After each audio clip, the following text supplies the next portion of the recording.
Hi friends, welcome to our channel. നിങ്ങൾ ഈ channel ആദ്യമായിട്ടാണ് കാണുന്നതെങ്കിൽ ലൈക്ക് ചെയ്യാനും ഷെയർ ചെയ്യാനും സബ്സ്ക്രൈബ് ചെയ്യാനും മറക്കരുത്. അപ്പോൾ ഇന്ന് നമ്മൾ ഉണ്ടാക്കാൻ പോകുന്നത് ചിക്കൻ പിടിയാണ്. ചിക്കൻ പിടി പല സ്ഥലത്തും പല രീതിയിലാണ് ഉണ്ടാക്കുന്നത്. പലയിടത്തും ചെറിയ ചെറിയ വ്യത്യാസങ്ങൾ ഉണ്ടാകും. അപ്പോൾ നമ്മളിന്ന് എങ്ങനെയാണ് ഉണ്ടാക്കുന്നതെന്ന് നോക്കാം. നമ്മൾ ആദ്യം ഒരു ഗ്ലാസ് അരിപ്പൊടിയാണ് എടുത്തിട്ടുള്ളത്. നമ്മൾ പത്തിരിക്ക് ഇടിയപ്പത്തിനൊക്കെ ഉള്ള മാവാണ് എടുക്കുന്നത്. അത് ഒരു ഗ്ലാസ് എടുത്തിട്ടുണ്ട്. അതിലേക്ക് നമ്മൾക്ക് അര കപ്പ് തേങ്ങ, ഒരു 4 ചെറിയ ഉള്ളി, 1/4 ടീസ്പൂൺ ചെറിയ ജീരകം, ഇതാണ് വേണ്ടത്. ഇനി നമുക്കിതിൻ്റെ മാവ് റെഡിയാക്കാം. ഒരു ഗ്ലാസ് മാവിന് 1 ഗ്ലാസ് വെള്ളം എന്ന കണക്കിൽ നമ്മൾ തിളപ്പിച്ചെടുക്കണം. മാവിലേക്ക് ആവശ്യമുള്ള ഉപ്പും കൂടെ ചേർത്ത് തിളപ്പിക്കുക. വെള്ളം തിളച്ച് വരുമ്പോൾ നമ്മളതിലേക്ക് മാവ് ചേർത്ത് കുഴച്ചെടുക്കണം. അപ്പോൾ ഇവിടെ വെള്ളം തിളച്ചിട്ടുണ്ട്. അപ്പോൾ അതിലേക്ക് മാവ് ചേർത്തൊന്ന് ഇളക്കി കൊടുക്കണം. നമ്മൾ പത്തിരിക്ക് റെഡിയാക്കുന്നത് പോലെ തന്നെയാണ് നമ്മൾ ഈ മാവ് റെഡിയാക്കേണ്ടത്. തീ ഓഫ് ചെയ്ത് നമ്മളൊരു 5 മിനിറ്റ് ഒന്ന് അടച്ചു വയ്ക്കാം.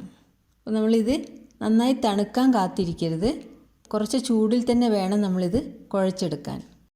പിന്നെ നമ്മൾ ഈ മാവിലേക്ക് അത് കുഴയ്ക്കുന്നതിന് മുമ്പായി തേങ്ങയും ചെറിയ ഉള്ളിയും ജീരകവും കൂടെ ഒന്ന് മിക്സിയിലൊന്ന് അരച്ചെടുക്കണം. അരച്ചെടുക്കുമ്പോൾ അത് പേസ്റ്റായിട്ട് അരച്ചെടുക്കുന്നില്ല, നമ്മളൊന്ന് ചെറുതായിട്ട് പൊടിച്ചെടുക്കുന്നേ ഉള്ളൂ. ഇതുപോലെ നമ്മളതൊന്ന് പൊടിച്ചെടുത്ത് നമ്മൾ ആ മാവിലേക്ക് ചേർത്ത് കൊടുക്കണം. ഇതും കൂടെ ചേർത്താണ് നമ്മൾ മാവ് കുഴച്ചെടുക്കേണ്ടത്. നമ്മൾ ആ ചൂടോടെ തന്നെയാണ് നമ്മൾ മാവ് കുഴയ്ക്കുന്നത്. ഓരോ അരിപ്പൊടിക്കും അനുസരിച്ച് വെള്ളത്തിൻ്റെ അളവ് വ്യത്യാസം വരും. മാവ് ടൈറ്റ് ആണെങ്കിൽ കുറച്ചുകൂടെ ചുടുവെള്ളം ഒഴിച്ച് നമുക്ക് കുഴച്ചെടുക്കാം. അല്ലെങ്കിൽ ഈ സമയത്ത് 2 ടേബിൾ സ്പൂൺ ചോറ് അരച്ചത് വേണമെങ്കിൽ ചേർത്ത് കൊടുക്കാം. ഇനി നമ്മളിതിനെ ഇത്ര ചെറിയ ഉരുളകളാക്കി എടുക്കണം. നിങ്ങൾക്കിഷ്ടമുള്ള വലുപ്പത്തിലാക്കാം. പക്ഷേ വലിയ ഉരുളകളാക്കി എടുക്കുമ്പോൾ നമുക്കത് ഉള്ളു വേവാൻ വേണ്ടിയിട്ട് സമയമെടുക്കും. അപ്പോൾ ചെറിയ ഉരുളകളാകുമ്പോൾ നമുക്കത് പെട്ടെന്ന് വെന്ത് കിട്ടും. പക്ഷേ ഉരുട്ടിയെടുക്കാൻ കുറച്ച് സമയമെടുക്കും. നിങ്ങളുടെ ഇഷ്ടത്തിനനുസരിച്ചുള്ള വലുപ്പത്തിൽ അത് ഉരുട്ടിയെടുക്കുക. അപ്പോൾ കയ്യിൽ അല്പം എണ്ണ തടവിയിട്ട് ഉരുട്ടുകയാണെങ്കിൽ കയ്യിൽ ഒട്ടിപ്പിടിക്കത്തില്ല. അപ്പോൾ അതൊന്ന് ശ്രദ്ധിക്കുക. നമ്മുടെ മാവെല്ലാം ഇവിടെ ഉരുട്ടി റെഡിയാക്കി വെച്ചിട്ടുണ്ട്. ഇനി നമുക്കിതിലേക്ക് വേണ്ട ചിക്കൻ റെഡിയാക്കാം. അപ്പോൾ നമ്മളിവിടെ 1/2 കിലോ ചിക്കനാണ് എടുത്തിട്ടുള്ളത്. അപ്പോൾ ചിക്കൻ നമ്മൾ കറി വെക്കുന്ന പാകത്തിൽ ചെറുതായിട്ട് മുറിച്ച ചിക്കനാണ് എടുക്കേണ്ടത്. അതിലേക്ക് 2 സവാള, 2 തക്കാളി, 4 പച്ചമുളക്, 1 ടേബിൾ സ്പൂൺ വെളുത്തുള്ളി, കുറച്ച് ഇഞ്ചി ചതച്ചത്, മല്ലിയില, കുറച്ച് തേങ്ങാപ്പാൽ, ഇത്രയും സാധനങ്ങളാണ് നമ്മൾ അതിലേക്ക് വേണ്ടത്. അപ്പം നമുക്കതിലേക്ക് വേണ്ട ചിക്കൻ്റെ കറി റെഡിയാക്കാം. അപ്പോൾ നമ്മൾ പാത്രം അടുപ്പത്ത് വെച്ച് ചൂടാവുമ്പോൾ അതിലേക്ക് കുറച്ച് എണ്ണ ഒഴിച്ചു കൊടുക്കാം. എണ്ണ ചൂടാവുമ്പോൾ സവാള ഇട്ട് നന്നായിട്ട് വഴറ്റിയെടുക്കണം. സവാള നമുക്ക് നന്നായിട്ട് വഴറ്റിയെടുക്കണം. സവാള നന്നായി വഴണ്ടി വന്നാൽ നമ്മൾക്ക് വെളുത്തുള്ളി, ഇഞ്ചി, പച്ചമുളക് ചേർത്ത് നമുക്ക് വഴറ്റിയെടുക്കാം.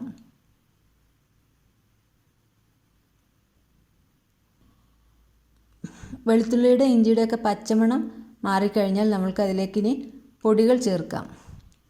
അപ്പോൾ വെളുത്തുള്ളിയും ഇഞ്ചിയും സവാളയൊക്കെ നന്നായിട്ട് വഴണ്ടി വന്നിട്ടുണ്ട്. അതിലേക്ക് നമ്മൾ 2 ടീസ്പൂൺ മുളക് പൊടി, 1 ടീസ്പൂൺ മല്ലിപ്പൊടി, 1/2 ടീസ്പൂൺ കുരുമുളക് പൊടി, 1/4 ടീസ്പൂൺ മഞ്ഞൾപ്പൊടി, ഇതെല്ലാം കൂടെ ചേർത്ത് നന്നായിട്ടൊന്ന് വഴറ്റിയെടുക്കണം.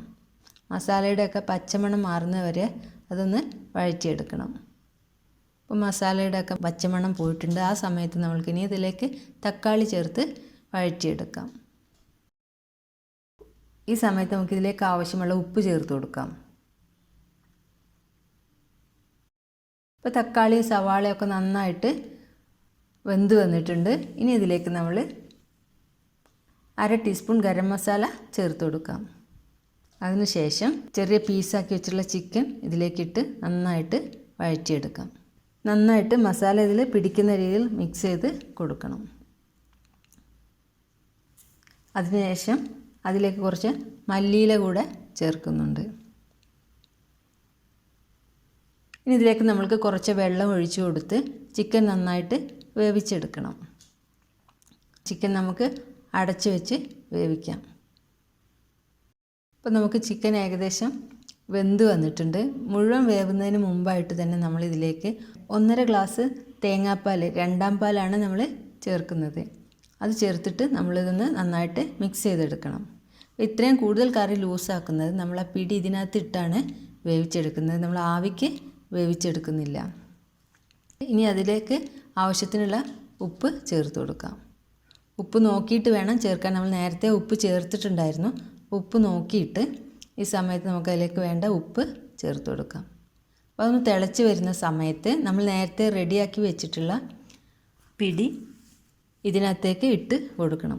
ഇട്ട ഉടനെ അത് ഇളക്കരുത്, കാരണം അത് ഉടഞ്ഞു പോകും. ഒന്ന് അടച്ചു വെച്ച് കുറച്ച് നേരം വെന്തതിന് ശേഷം വേണം നമ്മളത് മിക്സ് ചെയ്തെടുക്കാൻ. ആവിയിൽ വേവിക്കുന്നതിനേക്കാളും ടേസ്റ്റ് ഉണ്ടാവുന്നത് ഇങ്ങനെ ചെയ്യുമ്പോഴാണ്. അപ്പോൾ ചിക്കനിലുള്ള മസാലയൊക്കെ ആ മാവിനകത്തോട്ട് പിടിക്കും. ഒന്ന് വെന്തതിന് ശേഷം നമുക്കതൊന്ന് മിക്സ് ചെയ്ത് കൊടുക്കാം. അപ്പോൾ നമ്മൾ ചിക്കൻ പിടി ഇവിടെ വെന്തിട്ടുണ്ട്. ഇനി നമുക്കതിലേക്ക് ഒരു 1/2 ഗ്ലാസ് ഒന്നാം പാൽ നേരത്തെ മാറ്റി വെച്ചത് ഒന്നാം പാൽ അതിൻ്റെ മുകളിൽ ഒഴിച്ചിട്ട് ഇനി വേവിക്കേണ്ട ആവശ്യമില്ല. നമ്മൾക്ക് ഒന്നാം പാൽ ഒഴിച്ച് നന്നായിട്ട് മിക്സ് ചെയ്ത് സ്റ്റൗ ഓഫ് ചെയ്ത് വെക്കാം.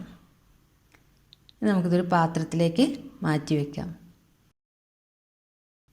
അപ്പോൾ നമ്മുടെ ചിക്കൻ പിടി ഇവിടെ റെഡി ആയിട്ടുണ്ട്. എല്ലാവരും ഇതൊന്ന് ട്രൈ ചെയ്ത് നോക്കണം. ഈ വീഡിയോ നിങ്ങൾക്ക് ഇഷ്ടപ്പെട്ടെന്ന് വിചാരിക്കുന്നു.